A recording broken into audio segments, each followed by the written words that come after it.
कमलाबाई शांति देवी के कमरे में पानी का जग रखने आई तो देखा शांति देवी खिड़की के बाहर ताकती अपने ही ख्यालों में गुम थी।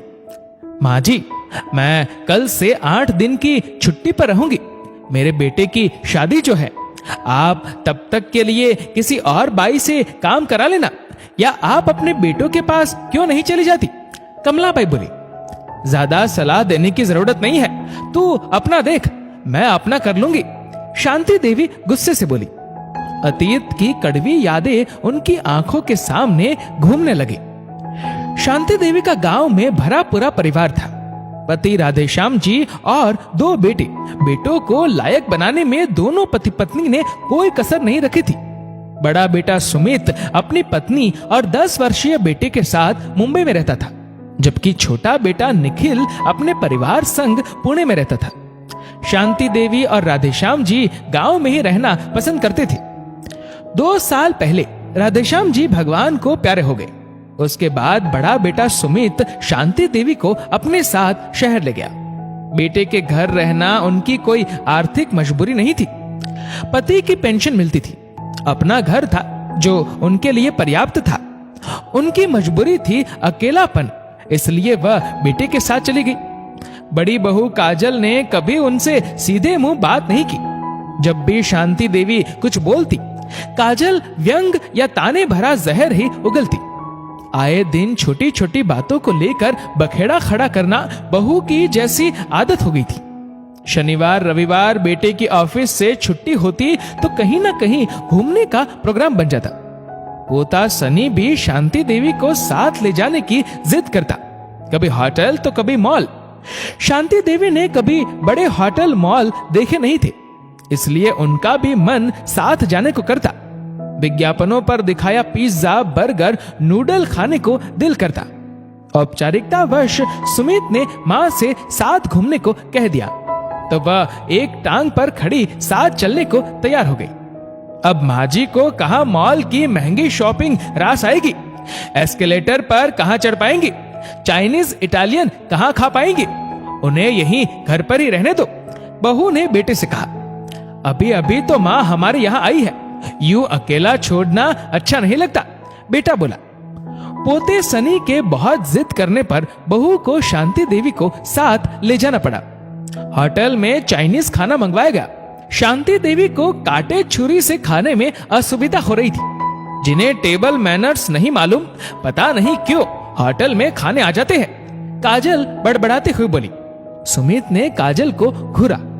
आए दिन शांति देवी को लेकर बेटे बहू में तनाव की स्थिति उत्पन्न हो जाती। आखिरकार एक दिन बेटे ने कह दिया, माँ मैं अपना काम देखूं कि सास बहू के झगड़े निपटाता रहूं। पैसे की कोई कमी तो है नहीं।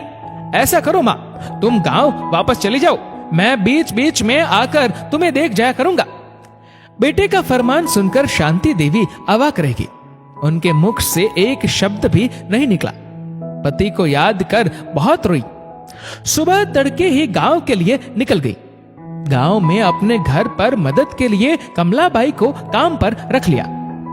कमलाबाई की छुट्टियों के बारे में बताने के बाद शांति देवी ने सोचा, वे खुद को क्यों कमजोर समझ रही है, अभी भी अकेले अपना ध्यान रख सकती है। इंसान जीना चाहे तो 1000 राहें खुली होती है। वो खाना बनाने की तैयारी करने लगी। तभी दरवाजे पर दस्तक होती है। देखा तो छोटा बेटा निखिल था। बेटा तू?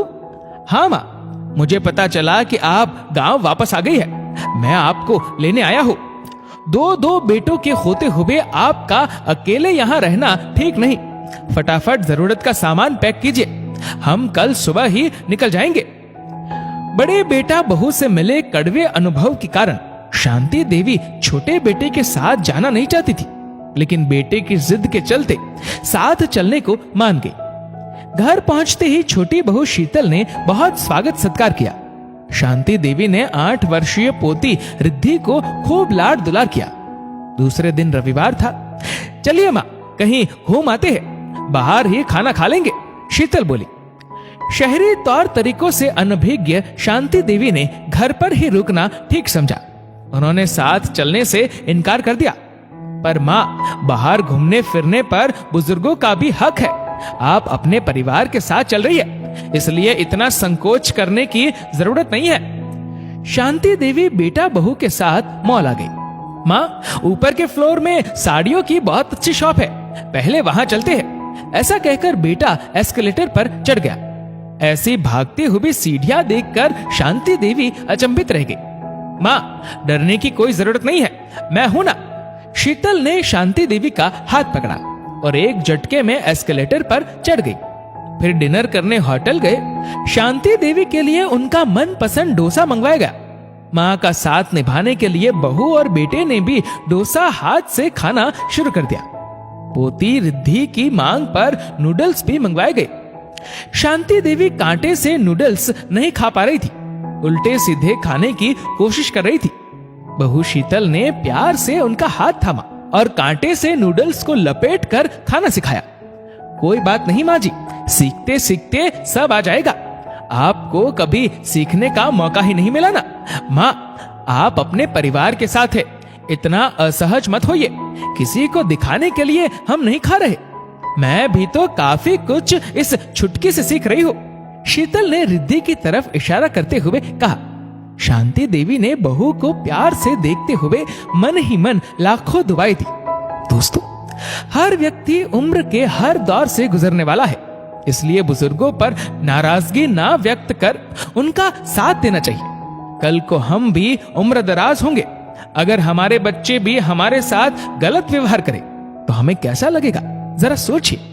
इस वीडियो को लेकर आपकी क्या राय है, नीचे कमेंट करके जरूर बताएगा। और अगर आपको वीडियो अच्छा लगा हो तो इस वीडियो को लाइक करेगा, शेयर करेगा ज्यादा से ज्यादा लोगों तक। और ऐसे ही और भी इंस्पिरेशनल वीडियोस के लिए सब्सक्राइब करें हमारे यूट्यूब चैनल को और फेसबुक पर फॉलो करें हमारे पेज को।